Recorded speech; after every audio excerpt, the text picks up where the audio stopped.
Abbiamo trovato dei ragazzi che facevano i tuffi nella zona di Silea dal muraglione dei vecchi silos abbandonati.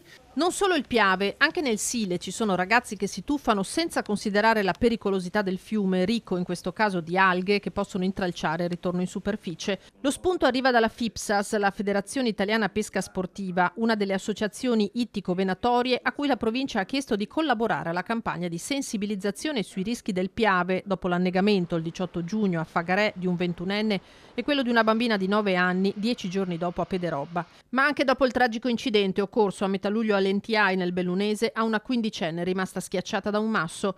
I fiumi non sono balneabili, la norma è chiara, ma Ferragosto è alle porte, come pure il caldo intenso, e ogni contributo può essere prezioso per evitare nuovi drammi. Di avere queste risorse che pattugliano, fra virgolette, il Piave e che passino un messaggio di sensibilizzazione ci sembra essere un veicolo da poter sfruttare.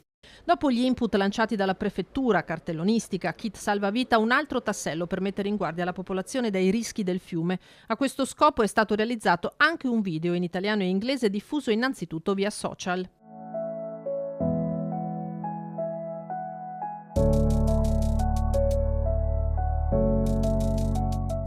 Le 3 associazioni coinvolte sono pronte a mettere in campo in totale oltre 200 operatori sotto il coordinamento delle guardie provinciali. Un primo incontro per pianificare come organizzare questa forma di controllo è previsto nelle prossime ore. I volontari non avranno potere sanzionatorio, di contro dovranno essere pronti a gestire eventuali reazioni scomposte dei bagnanti. Facciamo dei corsi di aggiornamento con la nostra vigilanza e tutti quanti devono comportarsi in un determinato modo. Hanno una divisa e sono dei pubblici ufficiali. Di conseguenza si comportano in un modo, loro parlano e basta, non intervengono. Attualmente giriamo e poi chiamiamo chi di dovere. Le associazioni hanno chiesto infine anche del materiale informativo multilingue da distribuire a chi frequenta il Piave. Non c'è conoscenza del Piave perché magari ci sono anche altre realtà al di fuori dei trevigiani che non conoscono le problematiche e le difficoltà che ha il Piave nei confronti delle persone che magari o poco capaci di nuotare o comunque che non conoscono